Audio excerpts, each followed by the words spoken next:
society, we have got to stop normalising certain narratives that are pushed by certain individuals, institutions, by governments. Ideology, attitude, behaviour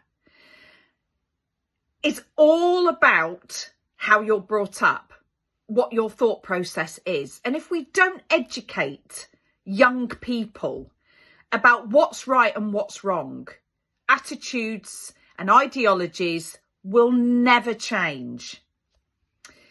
I am still shocked and appalled at getting comments on my posts and videos about the grooming gangs that these girls made informed choices to be there. They were threatened, they were abused, they were indoctrinated, they were groomed.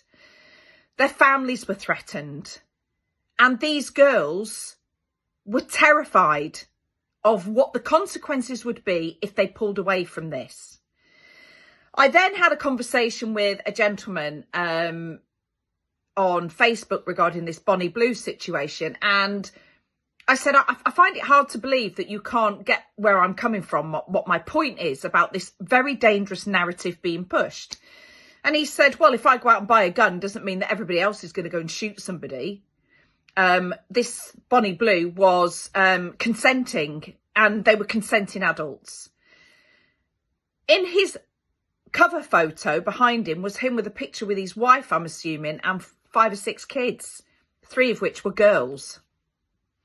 Would he be proud if his daughter was doing this? I blocked him in the end because I couldn't be arsed. You can't reason with stupid. And that's what I think it is.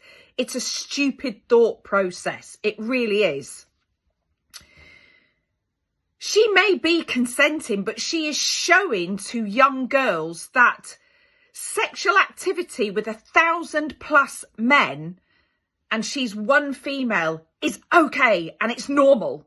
And if you want to make loads of money, girls, come and do this. At what point is that okay? The Hindu and Sikh community have been running courses and giving speeches in temples for years to their young women about grooming gangs, about relationships, about what's right and wrong, what to accept and what is not acceptable.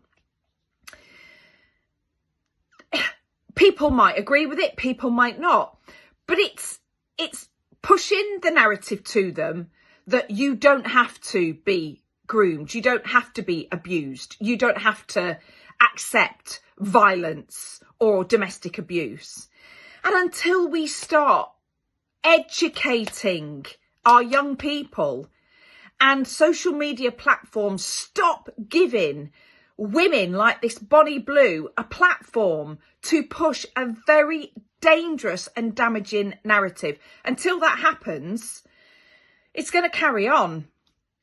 Unless these people in these grooming gangs feel the full force of the law and are given the maximum sentences for the abuse and the rapes of these young girls, they will still carry on thinking it's okay to do this and there will be no consequences. As a society, we have got to do better.